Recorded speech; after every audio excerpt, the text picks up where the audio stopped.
HSBC Premier. Everything's Premier when life is truly lived.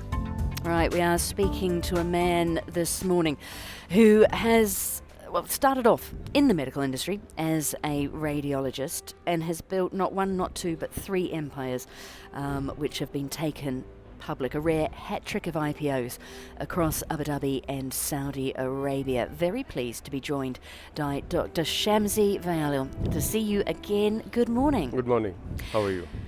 I'm good. We need to talk about leadership, and there are so many questions for the next 8 minutes. And I want to start by talking about flexibility, because your career-defining moment, as it were, was effectively being denied a US visa. We wouldn't have arguably had Burjeel holdings without it. Tell me quickly that story and what that taught you about setbacks. I always say it's a transit flight which never took off. And UAE has been very attractive. It's the value proposition. You see the value in front of you. It's too good to not to see it. So that's how it started. And then we kept moving. So I think it's always about the moment, seizing the moment, and realizing the potential that you see around. But you stayed in the Gulf because you didn't get your US visa. I waited for a reapplication, but that changed the course. You start working, then you see the opportunity. And it's always about not sticking to just one thing, but when you see the moments coming, one door opens, you have to realize that it's that what is meant for you. And it's like a destiny calling. Well, and speaking of doing more than one thing, you began as a radiologist. Yeah. And ended up, founding initially one hospital. What was the gap you were initially trying to fill? So we were building the systems based on the market needs. We came here, we built the first hospital during the time when insurance was launched. We realized that it should be the value-based proposition that will attract the market. So we created companies for this. We created a pre-hospital care company which first went public. That was keeping in mind the employers. They didn't want the employees to travel and lose the man hours. So we created something for them as a pre-hospital care company, which is now known as RPM. Mm-hmm. We created the multiple segments of hospitals. We created in the industrial segment. So we created the product based on the market. And that's what I think has been the strength.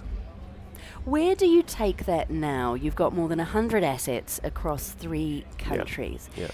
Geographically, to start with, where do you want to go? So we are across GCC. We are expanding to Africa. We created a joint venture recently with AD Ports, which is taking healthcare more scalable into the African markets. We have a cross presence, and we believe that we need to build something that is required for the African market. So we thought of an idea called as a Doctour. The company is called as Doctour, and it's hospitals in containers. So it's again one of the innovative ideas that we have introduced, and we are installing the first hospital as we speak. So that's a very exciting moment for me. Speaking of scale, how big do you want that to get, and what kind of capital is that going to take? How big do you want that to get, and what kind of capital will it take? See, if you typically build a hospital, it's a very expensive build, right? So if you, for example, we are building a 80 to 100 bed hospital at the cost of $15 million US. That's without the equipments. Again, you need many of those things backed by technology. You need to have your connectivity and the training centers. So it's a combination of things that we are looking at taking things into Africa. We on the Business Breakfast have been speaking about you most recently because of a dual listing IPO, Masar Shamil, the education company. It's your 3rd IPO. Some could argue that you are creating a bit of a template for joint UAE-Saudi listings. They're not the norm, though. First off, why do you think a UAE-founded education platform resonated so strongly, for it was very heavily oversubscribed, with Saudi investors, particularly institutional investors? So again, the UAE markets are very sophisticated, and the big institutional investors all love UAE stories. When we especially take it to Saudi, that's a huge market for us for what we do. And for us, UAE has always been the core, and Saudi will be our growth corridor. So again, we are playing the scale game. We have to be where the services are delivered. And we thought the holding company as Amanat is listed in DFM. And this is one of the subsidiaries. It's not a dual listing, it's a subsidiary listing. So again, that we did it last week, and it was a good success. But 2 markets. Yeah. Successfully launched in 2 markets. What barriers still need to be addressed to see more cross-border IPOs, to see more of that happen? I think the product plays a very important role. You cannot, the markets are getting more and more sophisticated, so you need to clearly define the product that the investors can be attracted to. So I think the conventional IPOs, conventional lines of businesses will need a lot of disruptions, new thoughts. The regulators are very pro for new stories to come. They want most of them compete for the listings. And again, this is a good chance for businesses to grow regionally and then internationally. So that's the whole game plan.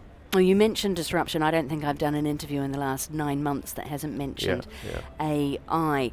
How do you see it disrupting your space, particularly in the healthcare space, and what practical clinical or operational gains it is actually giving you?